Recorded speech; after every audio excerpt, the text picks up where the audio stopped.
हाँ तो गाइस, आज हम कवर करने वाले हैं कॉलरा का पार्ट 2, जिसमें हमारा लैब डायग्नोसिस बचा था। तो हम लैब डायग्नोसिस कवर करेंगे। तो लैब डायग्नोसिस में ऑफ कॉलरा में सबसे पहले तो हम ये देखते हैं कि हम स्पेसिमन कहाँ से लेते हैं। स्पेसिमन कहाँ से लेते हैं? तो स्पेसिमन या तो हम फ्रेशली कलेक्टेड वाटर स्टूल से ले सकते हैं या रेक्टल स्वैब। वाटर स्टूल से हम ले सकते हैं स्पेसिमन, या फिर हम रेक्टल स्वैब से ले सकते हैं। ठीक है। अब मेन बात ये है कि आपने जो भी स्पेसिमन लियो, इनको ना तुरंत यूज़ करना रहता है आधे घंटे के अंदर। अगर आप इसको यूज़ नहीं कर पा रहे हो तो आपने इसको 10 to 20 ml सॉल्यूशंस में डिप करके रखिए, जिसको हम बोलते हैं ट्रांसपोर्ट मीडिया या फिर ट्रांसपोर्ट मीडिया, फिर होल्डिंग मीडिया हम वो बोलते हैं। तो किस में हम ट्रांसपोर्ट कर सकते हैं इसको?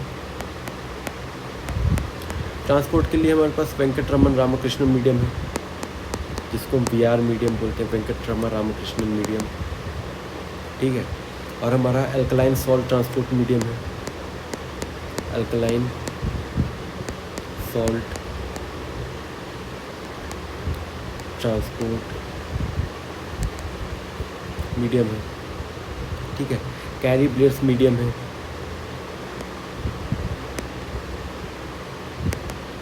कैरी ब्लेयर मीडियम है। ठीक है। फिर स्पेसिमन की हम सबसे पहले करते हैं direct microscopy. Direct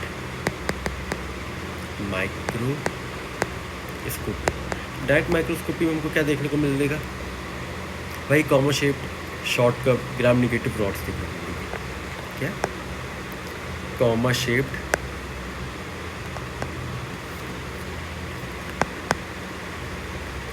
short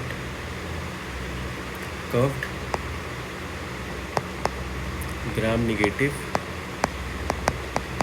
baseline rod shape देखने को मिलेगी। ठीक है।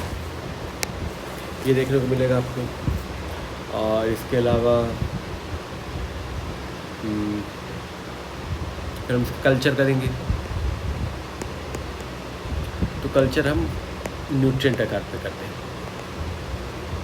न्यूट्रिएंट आकार पे हम क्यों करते हैं? क्योंकि जो विब्रो कॉलरा होता है ना, वो एरोबिक नॉन फास्टिजियस होता है, जो कि ऑर्डिनरी मीडिया जैसे कि न्यूट्रिएंट मीडियम में अच्छे से ग्रो करता होता है। ठीक है। और एनरिचमेंट ब्रॉथ हम कौन कौन से यूज़ कर सकते हैं? एनरिचमेंट ब्रॉथ हम कौन कौन से यूज़ कर सकते हैं? इसमें हम अल्कलाइन पेप्टोन वाटर यूज़ कर सकते हैं।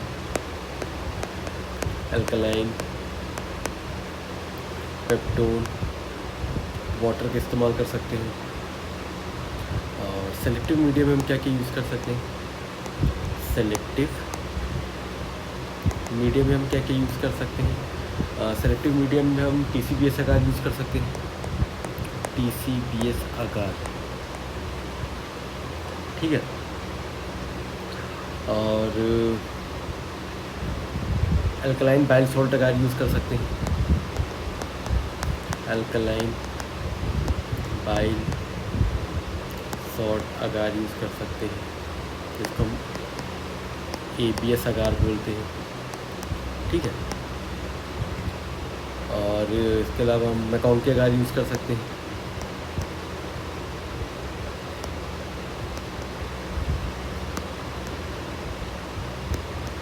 मैकाउंकी आकार यूज़ कर सकते हैं। अभी जो TCBS आकार है, इसमें thiosulphate, citrate, bile salt, sucrose और pH 8.6 का होता है।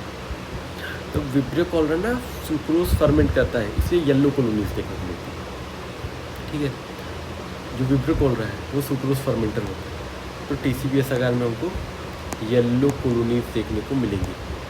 ठीक है। और अल्कलाइन बाइल सॉल्ट आकार में हमको ऑयल ड्रॉप कॉलोनीज देखने को मिलेंगी। Oil drop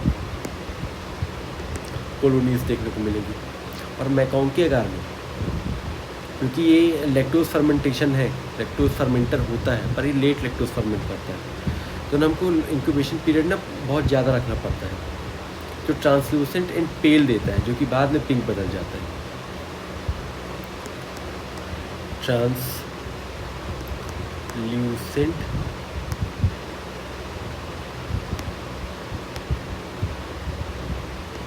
and pale colonies देता है, जो कि प्रोलॉन्ग्ड इंक्यूबेशन में पिंक बना देता है। प्रोलॉन्ग्ड इंक्यूबेशन हमको क्यों चाहिए? प्रोलॉन्ग्ड इंक्यूबेशन हमको क्यों चाहिए? क्योंकि लैक्टोज फर्मेंटर तो होता है पर बहुत लेट फर्मेंट करता है। लेट लैक्टोज फर्मेंटर होती है, ठीक है। तो हम TCBS आकार का इस्तेमाल करते हैं, ABS आकार का इस्तेमाल करते हैं, मैकॉन्की आकार का इस्तेमाल करते हैं। TCBS आकार में येलो कॉलोनीज देखने को मिलेगी, अल्कलाइन बॉयल सॉल्ट आकार में ऑयल ड्रॉप कॉलोनीज देखने को मिलेंगे, और मैकॉन्की आकार में पिंक कॉलोनीज बाद में उनको देखने को मिलेंगे, ठीक है। कल्चर स्मीयर और मोटिलिटी टेस्टिंग में हम क्या करते हैं? Culture smear and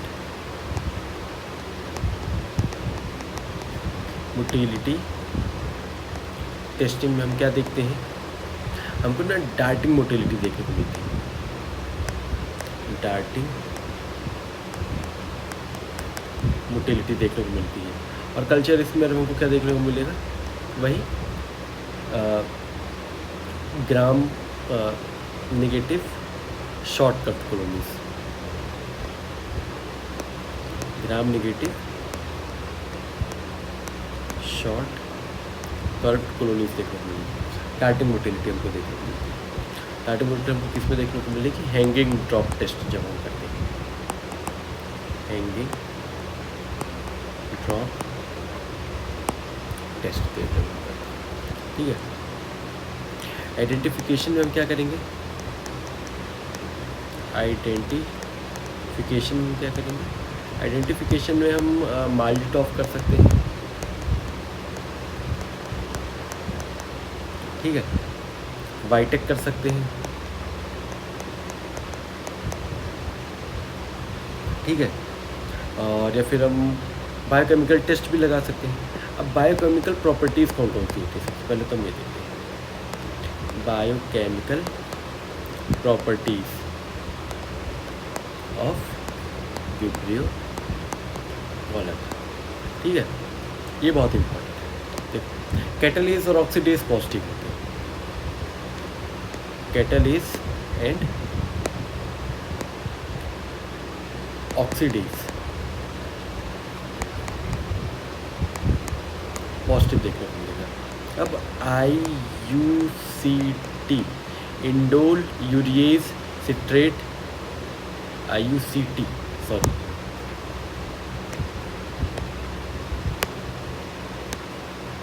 IUCT indole urease citrate और TSI triple sugar identity. Indole हमको क्या देखने को मिलेगा? पॉजिटिव। यूरिएज वेरिएबल देखने को मिलता है, सिट्रेट निगेटिव नहीं, IUCT सिट्रेट वेरिएबल देखने को मिलेगा, सॉरी, ठीक है। सिट्रेट वेरिएबल देखने को मिलेगा, यूरिएज नेगेटिव देखने को मिलेगा, और TSI एसिड बाई एसिड देखने को मिलेगा, ठीक है। एसिड बाई एसिड देखने को क्यों मिलेगा? क्योंकि सुक्रोज फर्मेंटर होता है, इसलिए सुक्रोज फर्मेंटर होता है, ठीक है। गैस एब्सेंट और H2S एब्सेंट, ये देखने को मिलेगा, ठीक है। और फिर इसके अलावा एक हीमोडाइजेशन होता है, जो कि ब्लड आकार में करते हैं। क्या होता है? हीमोडाइजेशन होता है। हमको किस में देखने को मिलेगा? ब्लड आकार में देखने को मिलेगा, ठीक है। ब्लड आकार में देखने को मिलेगा।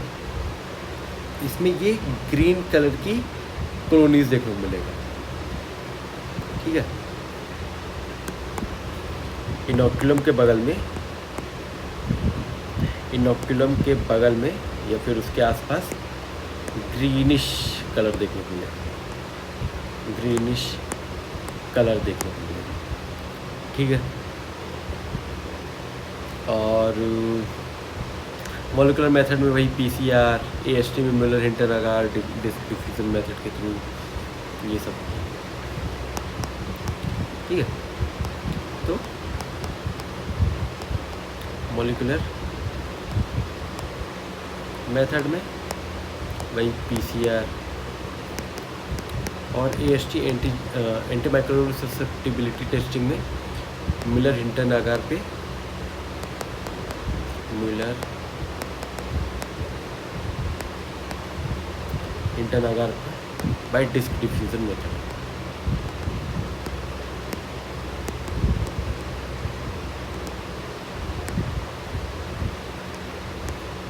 बाय डिस्क डिफ्यूजन मेथड, ये देखो, ठीक है।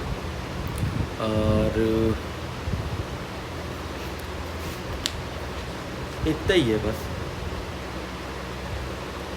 ठीक है। तो यहाँ पे हमारा पार्ट 2 भी कंप्लीट हुई, जिसमें हमने लैब डायग्नोसिस कवर करी। 20 मार्क्स में अगर आता है विब्रियो कॉलरा के बारे में, तो आपको पैथोजेनेसिस लिखनी शुरुआत से बताते हैं। सबसे पहले तो ओवरव्यू लिखना है, gram negative, shortcut gram negative bacilli ये होता है। फिर आपको दोनों क्लासिफिकेशंस लिखने हैं, सॉल्ट वाला भी और गार्डनर वेंकटरमन वाला। फिर आपको पैथोजेनेसिस लिखनी है और कॉलरा टॉक्सिन को अच्छे समझाना है, कौन सा किसको सप्रेस करता है, किसको एक्टिवेट करता है, क्लोराइड को एक्टिवेट करता है, सोडियम को सप्रेस करता है, जिसके कारण NaCl अंदर रहता है, वाटर बाहर जाता है, वाटर लॉस होता है, स्ट्रोक भी आ सकता है, क्लिनिकल मैनिफेस्टेशन, ये सब लिखना है। और एट द एंड में आपको लैब डायग्नोसिस, मैंने आपको जितना बताया ये सब तो आपको लिखना ही लिखना है। इतना आप लैब डायग्नोसिस लिख के आओगे ना, अगर 8 नंबर का होगा उसमें आपको 8 में से 8 नंबर मिलेंगे। तो गाइस इतना ही है, मेरी चैनल पे बने रहिए, ऐसी और वीडियोस आती रहेंगी। मैं आपको एग्ज़ाम से पहले पूरा सिलेबस आपको कवर करवाऊँगा। So stay tuned to my channel या subscribe to my channel, share with your friends. Thank you.